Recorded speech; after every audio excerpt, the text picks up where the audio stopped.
Recording in progress. I've been doing this a while. I'm not a kid. People that want to live in this town, it's unbelievable. The baby boomers have wealth, right? The older people, and whether they set their kids up, they've got some money to help their kids out, or that Seems like wasn't. They all want to help their kids out, not leave it to them. They want to do it now. Yeah. They all want to help their kids. I see that I see a lot of. Well, my parents are going to help us. Oh, well, you see it at this meeting, the young kids that come in that are building the houses, they're getting the money from someplace. Which is great, that's a good use. If I had kids, I'd want to see them enjoy it Sad rather story. than leave it to them. It's very sad. Great-grandparents brought back to life. Should have. Oh, really? Wanted them. Ready?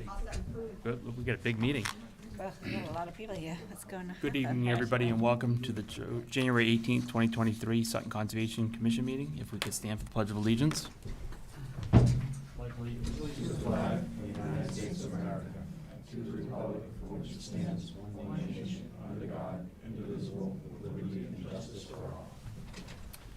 We'll take a roll call. In person tonight is Vice Chair Mike McGovern, Robin Jakes, Jamie Marin, and Tim Thompson, and myself, Chair Bill Wentz.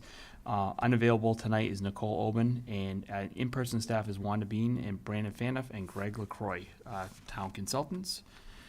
Pursuant to Governor Baker's February 15, 2022 order suspending certain provisions of the open meeting law, this meeting of the Sutton Conservation Commission is in a hybrid format with both in-person and Zoom components. To join the meeting, visit www.zoom.us/join and enter meeting ID 862-7694-0837 and passcode 945339.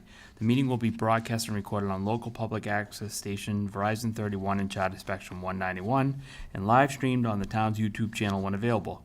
A recording of the meeting will be made available after proceedings on the town's website and YouTube channel. First thing up is 22 Torrey Road. It's a new one I have to read in. In accordance with the provisions of MGL Chapter 131, Section 40, Wetlands Protection Act, and the Sutton Bylaw 12, Wetlands Protection, the Conservation Commission will hold a hearing to review a Notice of Intent, NOI, submitted by Matt Stencil, Town of Sutton Highway Department, Sutton, Mass. The hearing will be held on Wednesday, January 18, 2023 at 6:30 p.m. The project consists of construction of stormwater BMPs at the Manchog Pond boat ramp to improve water quality entering the pond at 22 Torrey Road. Welcome. Come on up, and if you could just state your name and address for the records, please. I'm Matt Stencil, the Highway Superintendent for the Town of Sutton. Stephanie Hansen, Comprehensive Environmental. Thank you both. Welcome. Thank you. Thanks for having us this evening.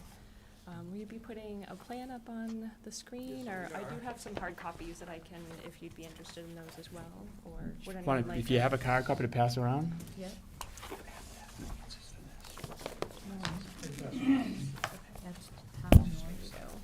There's two here, Wanda. And just in the audience, if anyone is here for 14 Lincoln Road, that has been continued to February 15th, 2023. Thank you, Mike. That was at the applicant's request to continue. They're just plans if you want to look at it. Thank you. Take one, pass it down. Here you go. He's coming. Got your own. They're coming. I was going to share with you. Everyone have one? Perfect. All right, thank you for hearing us this evening. I'm here with Matt Stencil with Sutton Highway Department, the applicant for this project. So this project is a Section 319 non-point source pollution project funded by Mass DEP and EPA to make water quality improvements within the Manchog Pond watershed.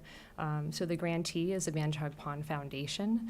They received this grant in 2021, and this particular project is one of a number of tasks that they received funding for under this 319 grant.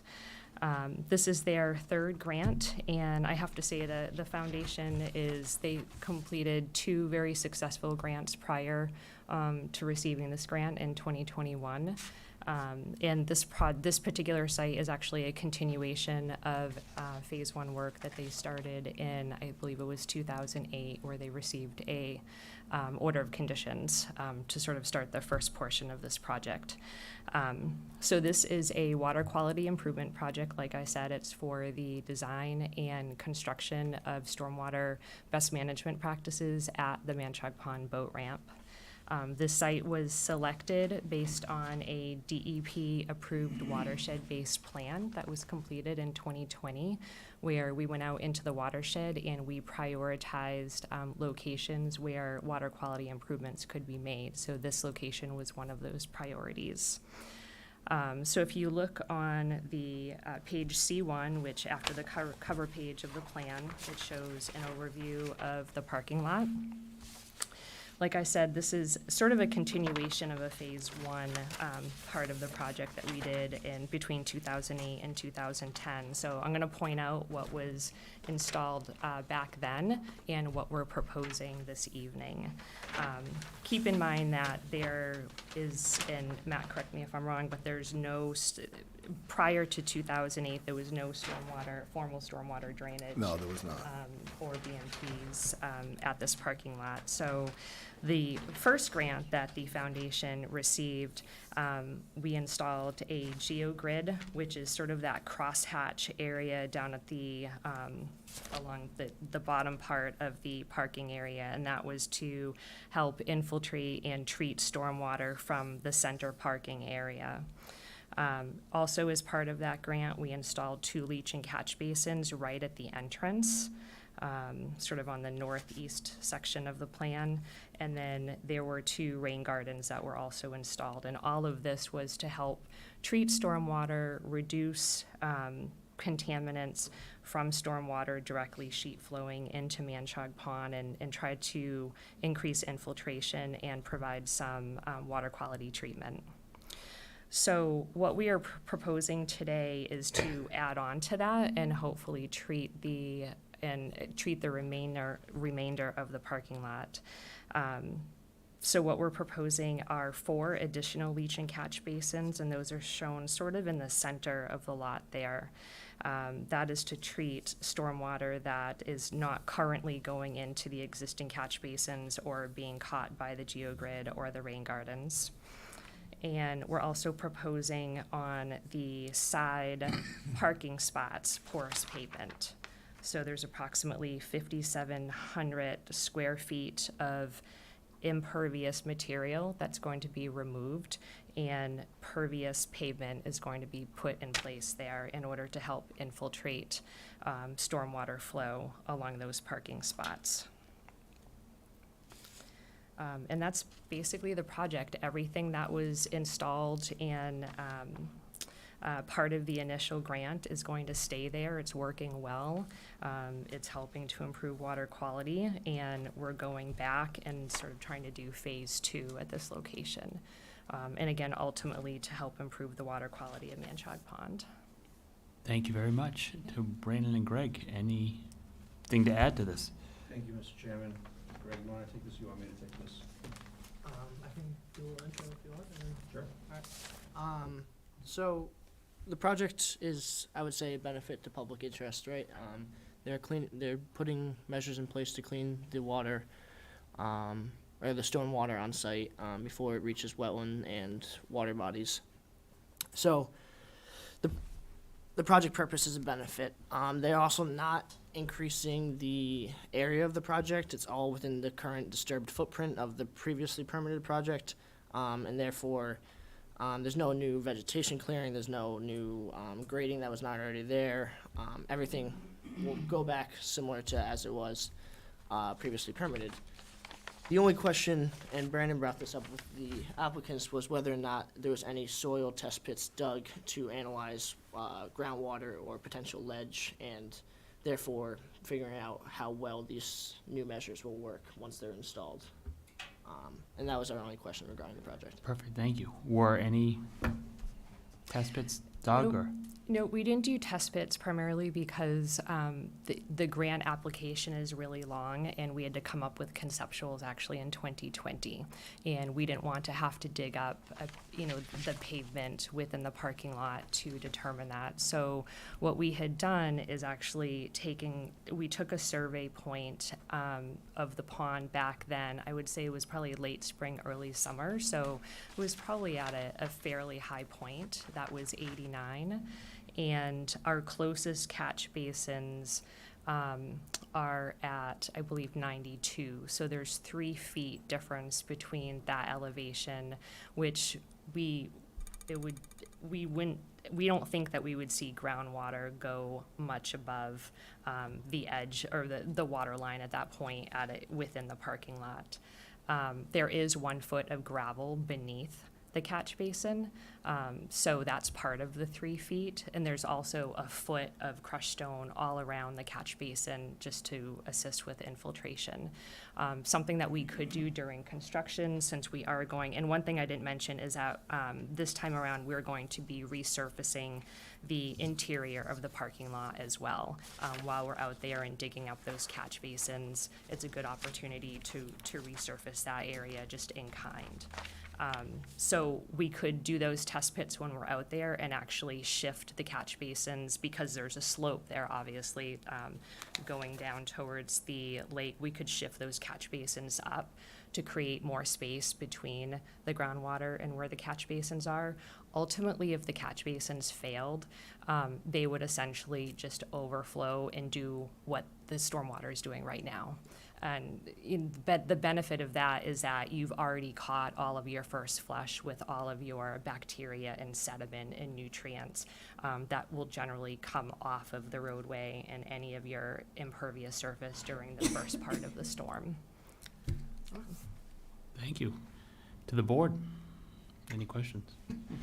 Chair. So the impervious areas, I want to start with that. Those are currently paved, correct? Correct. So you're showing 2 pervious. So why are we going to, ground infiltration with ground up asphalt really isn't going to cause much, and aren't we worried about runoff because it's now not really super stable? I see T-base wash out over time. It leaves a black residue, especially the one to the left or to the right as you come in, that's going to be washing down into the boat ramp. I mean, I purposely don't think you're really causing much infiltration with porous asphalt, ground up asphalt compacted. I'd like to see it stay paved because I think it's more stable and less chance of anything running into the lake. Well, it is a pavement. It's coming from the plant.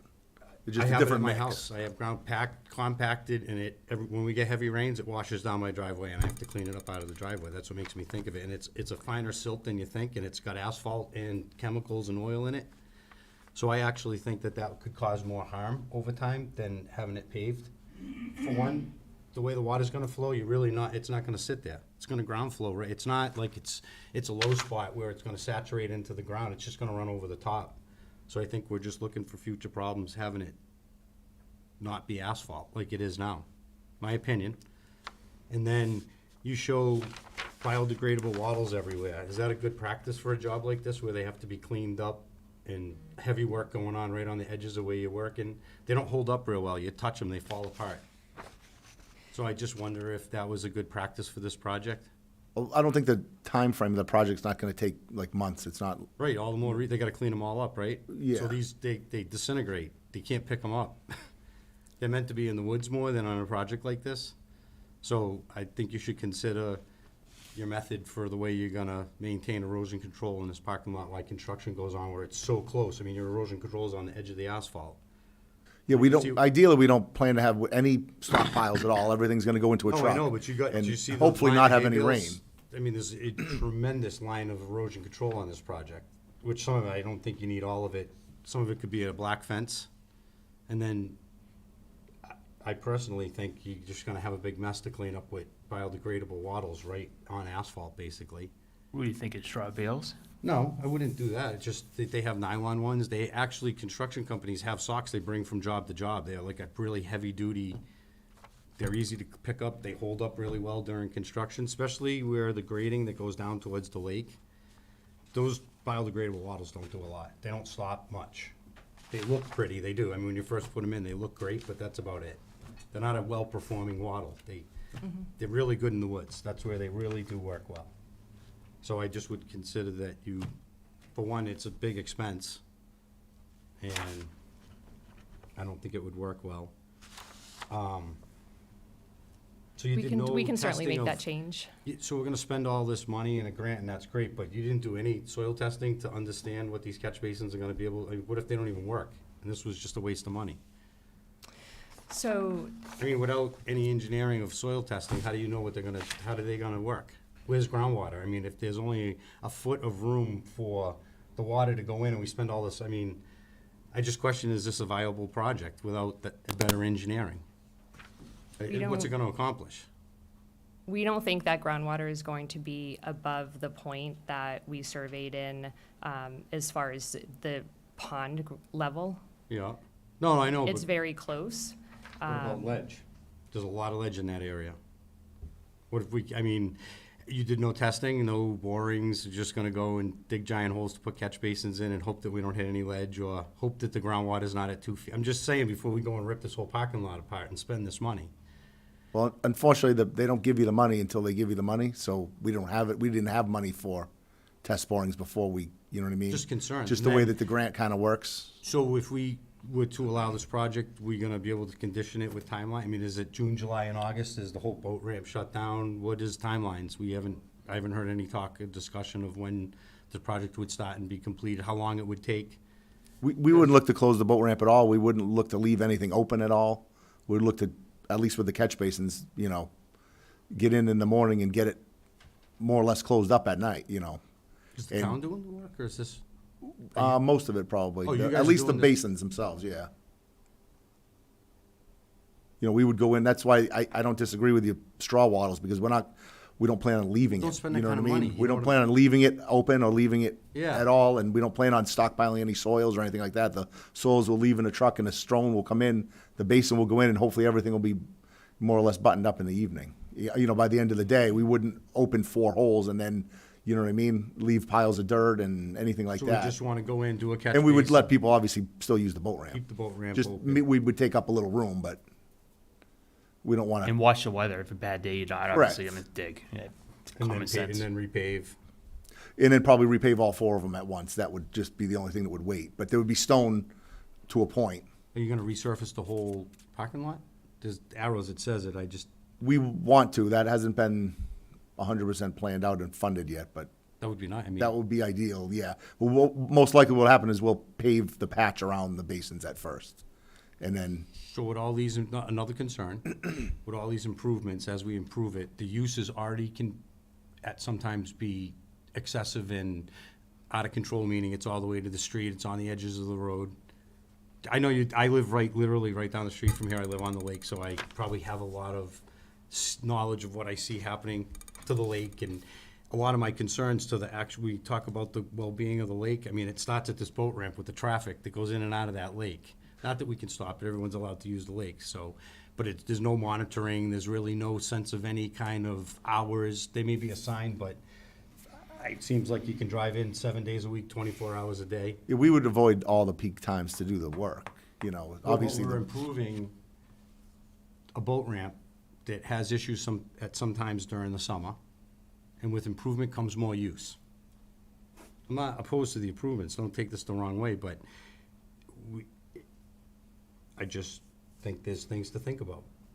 I don't think we're not improving the user, you know, for the user of the boat ramp. We're improving for the, you know, for the lake, which I guess in the end, you know, cleaner water is gonna maybe bring more people, but But is the we're not concept- changing anything or improving anything for the people that use the ramp themselves.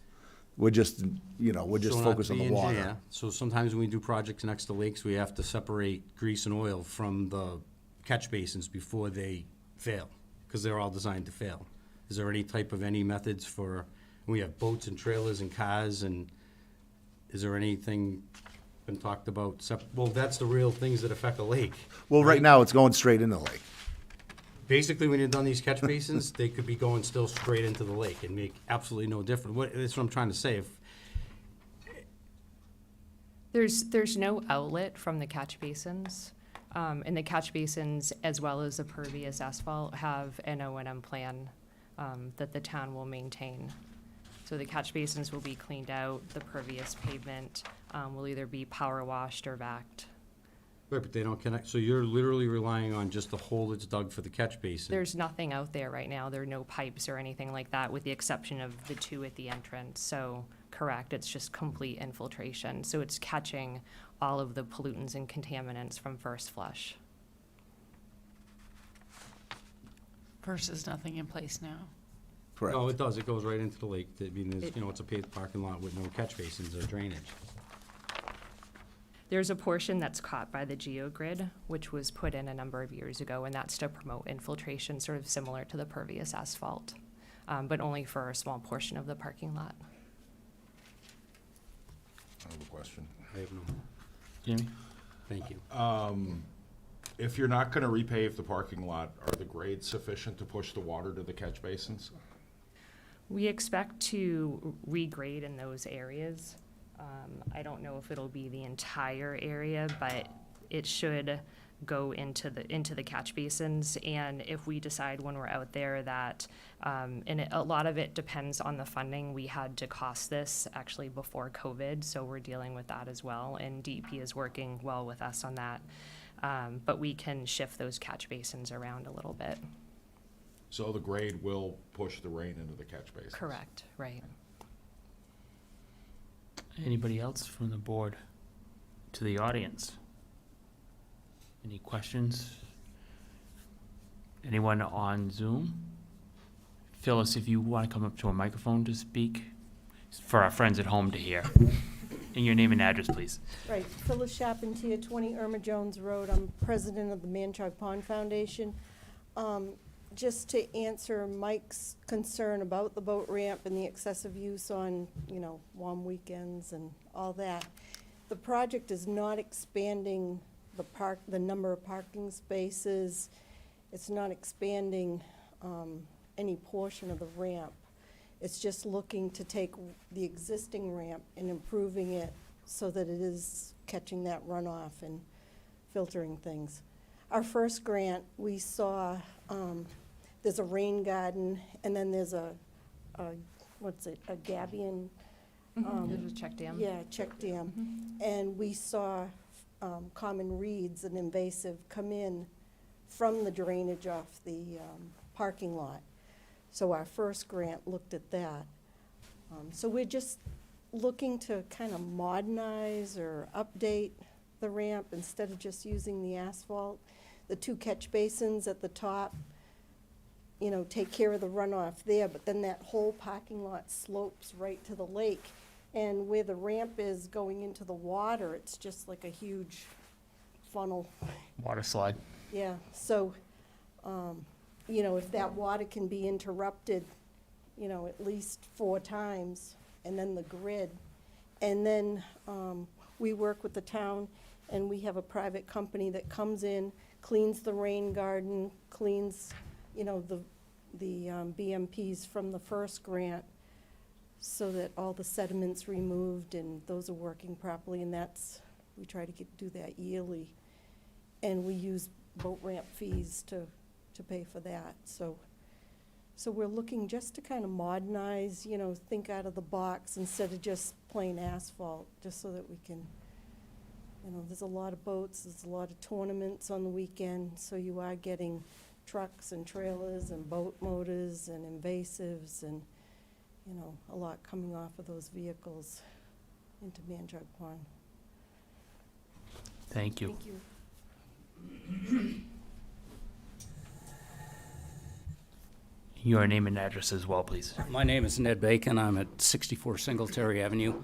A lot of Leeds buildings in Boston are being built right now with permeable paving stones, which is very, very effective. And basically, I think, to your point, if you consider the entire parking lot as something that would allow the water to permeate the ground, as opposed to running off, that would perhaps solve a lot of these problems. Thank you. Anybody else from the board? Or at home or audience. I make a motion to close the public hearing on 22 Torrey Road. Is that where we're at? Robin made a motion to close the public hearing. Mike seconded. Robin, how do you vote? Aye. Mike, how do you vote? Aye. Tim, how do you vote? Aye. Jamie, how do you vote? Aye. And I, Bill, vote aye. I make a motion to issue an order of conditions on 22 Torrey Road. May I make a quick interjection? Sure. Yes. Thank you. I recommend, as a special condition, as part of the standard special conditions, that let me get the correct wording here. And then don't say it real fast. Oop, gotta go to the end. Hold on. One moment. Right, so that ready? Yep. That the stormwater BMP implementation project operations and maintenance plan, Go backwards. just call it the operation and maintenance plan, that should be enough, be made an in perpetuity condition. That's what I would recommend. Basically stating that it would just constantly be maintained. Correct. And upkept. And the Conservation Commission will have jurisdictional reach indefinitely in the future if it's not being maintained if you see that the pond is being adversely impacted because of lack of maintenance. Okay. I think I got it. Okay, good. Okay. So I make a motion for an order of conditions for 22 Torrey Road with a special condition that operation maintenance of say the word again? In perpetuity. In perpetuity. Yeah. Yeah. That's it. I'll second it. Robin made a motion. Mike seconded. Robin, how do you vote? Aye. Mike, how do you vote? I vote aye. Tim, how do you vote? Aye. Jamie, how do you vote? Aye. And I, Bill, vote aye. Thank you all for coming in. Thank you to the Thank MPF you. for working hard on getting the grants and securing money. And get it done. Have a good night. Thank you. Have a good night. Next up is 6:35 PM. It's now about 6:55. Is 14 Lincoln Road, and at the request of the applicant, this is being continued to February 15th, 2023. What time? 6:30. 6:30. I make a motion to continue 14 Lincoln Road to February 15th, 2023 at 6:30 PM. I'll second it. Rob made a motion to continue 14 Lincoln Road to February 15th at 6:30. Mike seconded. Robin, how do you vote? Aye. Mike, how do you vote? Aye. Tim, how do you vote? Aye. Jamie, how do you vote? Aye. And I, Bill, vote aye. Next thing up are the minutes of December 7th, 22, December 21, 22. Has everyone reviewed those 2 minutes, 2 meeting minutes? Yeah, I did send them out, and I'm still working on the others. I make a motion to approve the minutes of 12/7 and 12/21 of 2022. I'll second it. Rob made a motion to approve 12/7 and 12/21, 2022. Mike seconded. Rob, how do you vote? Aye. Mike, how do you vote? Aye. Tim, how do you vote? Aye. Jamie, how do you vote? Aye. And I, Bill, vote aye. And the minutes of 1/5 were tabled. Wanda, am I reading this right? 56 Singletary Ave, has that been requested discussion be continued? Yes, it's to be continued to February 1st meeting because the owner cannot be here tonight at Okay. this meeting. I don't think we need a motion for that because it's a discussion, right? Right. Okay. On that point, I sent some letters in, and I have a revision here. It just corrects the units that we're in. Can I leave these with you? Yes, you can. Yep. Thank you.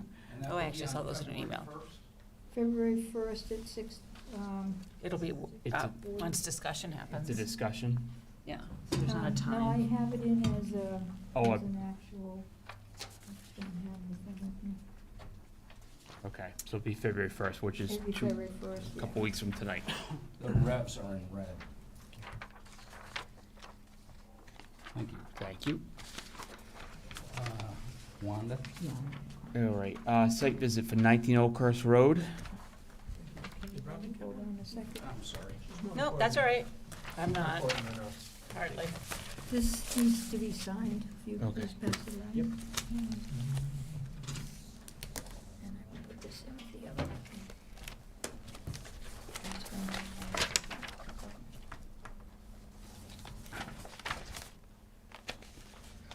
19 Oakhurst, Brandon, have you guys been out there? Yes, and we've gotten the statement from the engineer, and it's a very comprehensive submission for a COC. Of course, it is for, a large facility, but I recommend approval to compliance. Do you need them? I make a motion for issue a certificate of compliance for 19 Oakhurst Road. I'll second it. Robin made a motion for certificate of compliance for 19 Oakhurst. Mike seconded. Robin, how do you vote? Aye. Mike, how do you vote? Aye. Tim, how do you vote? Aye. Jamie, how do you vote? Aye. I will vote aye. 315 Central Turnpike, invalid order. Is that, Yeah, they never started work, okay. so, and it's expired. It's all, they didn't start work, so this is ripe for what we call an invalid order of conditions, work never began. So do we make it, But How did they get rid of it? They say they recorded it. Oh, they never even recorded it? There's a checkoff box on the certificate of compliance, it says invalid. it got recorded, they just never did any, They just they never never did built the work. project. okay. Got it. So we don't need to do anything. So we make a motion for certificate of compliance for the invalid order. So it just clears it out on our end. All right, so I make a motion for issue a certificate of compliance for an invalid order on 315 Central Turnpike. I'll second it.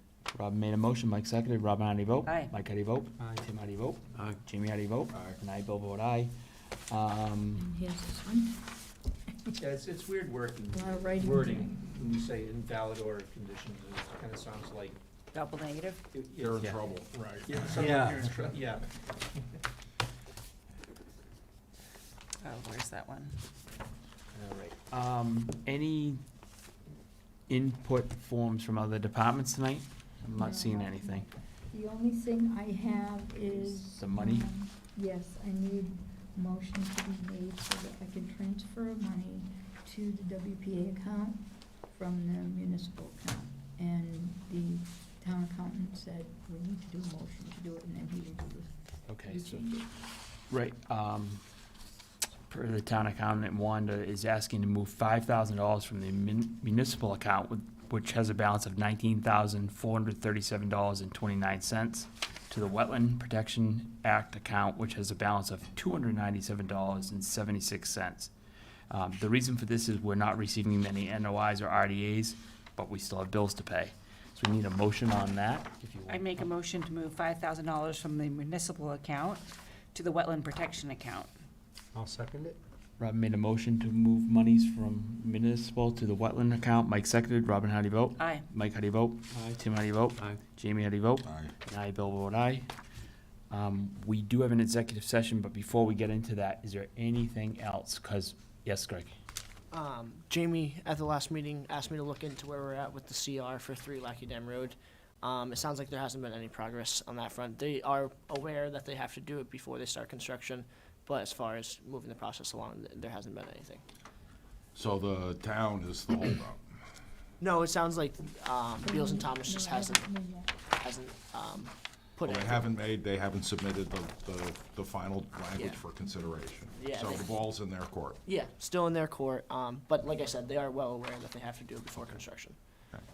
One other thing, 480 Boston Road, the guy that built the shed, It's on the next meeting. it's on the next meeting. I was just gonna say, did that fall off the agenda? Okay. To the gentleman in the audience, do you have anything for us tonight? No? Just visiting? Looking for entertainment. Yeah. Not much on TV. Anything else before we go into executive session? Because my understanding, when we come back from executive session, we will just re-adjourn the meeting and then adjourn the We meeting. will adjourn the meeting from executive. So there will be nothing further discussion. I have to recuse, I don't have to stick around, right? Yeah, I 'Cause I will, probably shouldn't Um, be even in, I would assume- yeah, I would assume. yeah, executive session, I Right. should leave. yeah, I was gonna make note of that, yeah, I'm you make a just- note of I'll- it. But I won't Just be. take your coffee and go. Okay. That's it. I like it. Thank you all. See you. We'll take So I have to table a make few motion. minutes to shut down. Okay, so, but we need to make that motion on Yeah, here. on air, right?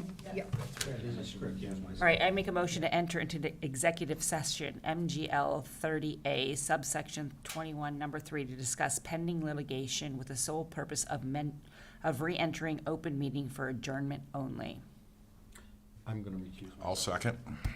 Robin made a motion for executive session. Jamie seconded. Robin, how do you vote? Aye. Jamie, how do you vote? Aye. Tim, how do you vote? Aye.